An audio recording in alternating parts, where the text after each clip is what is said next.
The man, the myth, the legend.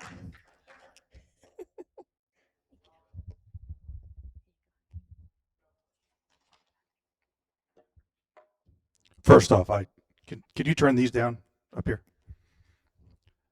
I can't stand just standing there still the whole time, so I'm going to move around as I talk. Um, I'm going to do an exhortation this morning, and I promise I will keep it under 15 minutes. Although I know when I get going, I can just talk for an hour straight about something if I'm philosophizing. What I'm going to talk about this morning is I'm going to talk about the lost. I'm going to talk about the importance of the lost. Some of you may have heard me say this before. This may be the first time for some of you. I believe that when the original sin happened, every single one of us lost a piece of our heart and our soul. And it's shaped like God. And all of us know it. Every single human on the face of this earth knows that there's something missing from within them. And they're searching for it. So those that are lost, they're still trying to find God. They just don't know where to go. So they're searching through promiscuity. They're searching through drugs.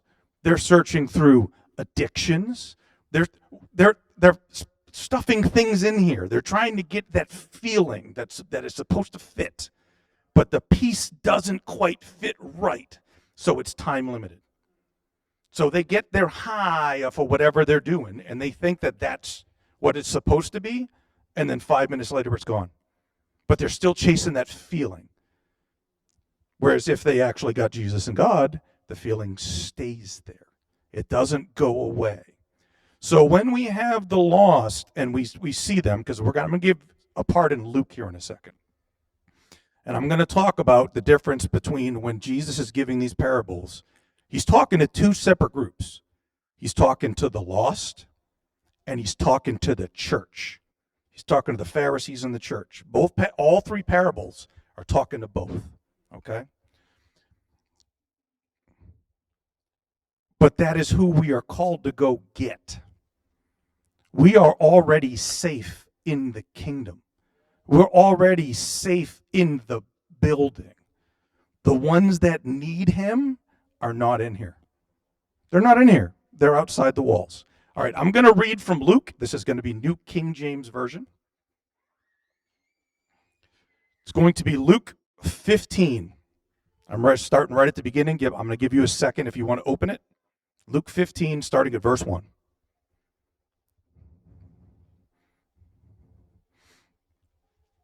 Luke 15, verse 1. Then all the tax collectors and the sinners drew near to him to hear him. That's the first group I'm going to talk about, tax collectors and the sinners. And the Pharisees and scribes complained. They're also there, so he's talking to them also, saying, this man receives sinners and eats with them.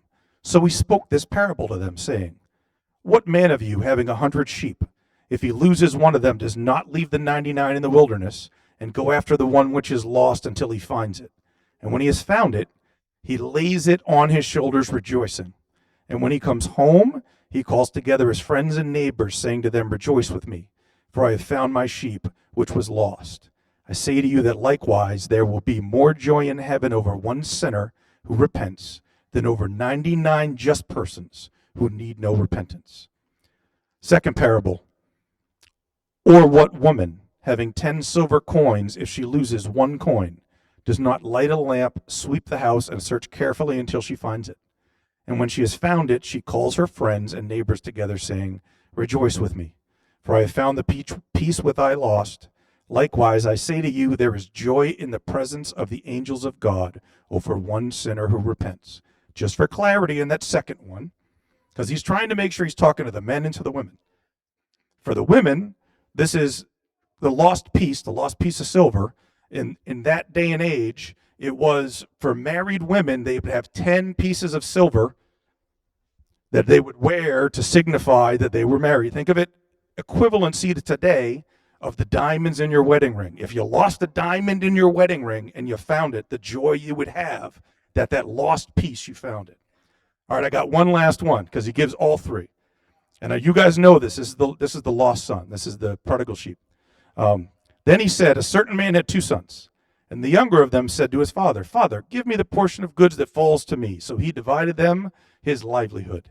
And not many days after, the young son gathered all together, journeyed to a far country, and there wasted his possessions with prodigal living. But when he had spent all, there arose a severe famine in that land, and he began to be in want. Then he went and joined himself to a citizen of that country, and he sent him into his fields to feed swine. And he would gladly have filled his stomach with the pods that the swine ate, and no one gave him anything. But when he came to himself, he said, How many of my father's hired servants have bread enough to spare, and I perish with hunger? I will arise and go to my father, and will say to him, Father, I have sinned against heaven and before you, and I am no longer worthy to be called your son. Make me like one of your hired servants. And he arose and came to his father, and when he was still a great ways off, his father saw him, and had compassion, and ran and fell on his neck and kissed him. And the son said to him, Father, I have sinned against heaven and in your sight, and am no longer worthy to be called your son. But the father said to his servants, Bring out the best robe and put it on him, and put a ring on his hand and sandals on his feet. And bring the fatted calf here and kill it, and let us eat and be merry, for this my son was dead and is alive again. He was lost and is found, and they began to be merry. Now his older son was in the field. And as he came and drew near to the house, he heard music and dancing. So he called one of the servants and asked what these things meant.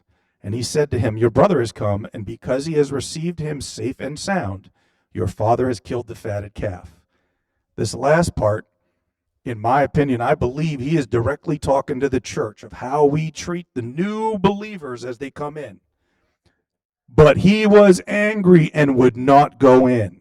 Therefore his father came out and pleaded with him. So he answered and said to his father, Lo, these many years I have been serving you. I have never transgressed your commandments at any time, and yet you never gave me a young goat, that I might make merry with my friends. But as soon as this son of yours came, who has devoured your livelihood with harlots, you killed the fatted calf for him. This is very, very important, this very ending. And he said to him, Son, you were always with me, and all I have is yours. It was right that we should be merry and glad, for your brother was dead and is alive again, and was lost and is found.